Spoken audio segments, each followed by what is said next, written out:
Being in the city. Sometimes a heavy rain flushed. Sometimes a prolonged drought. It's too humid, too dry.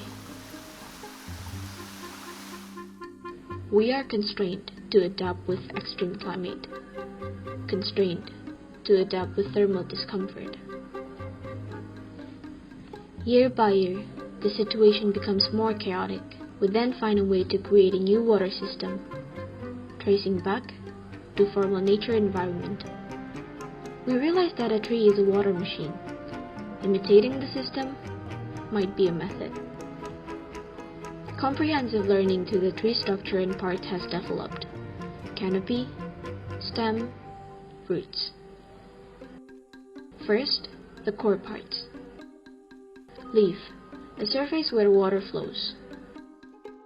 Stomata, a mechanism where water enters and leaves the system.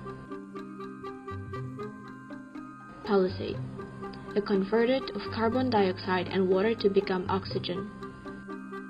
Mesophyll sponge, a place where molecules dissolved.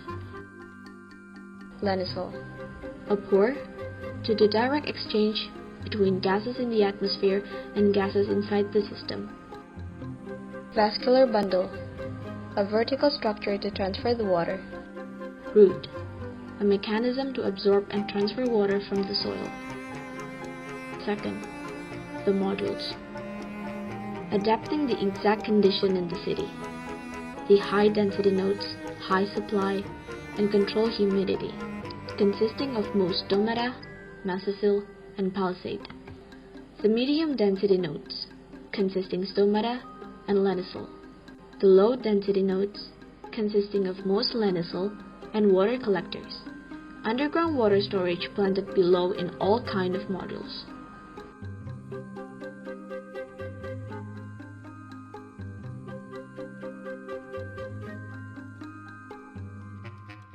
Third, planting. As to protect from extreme climate, to regulate the humidity by absorbing and releasing water vapor, the system is placed between the air, above our living environment, above the street, and above the buildings.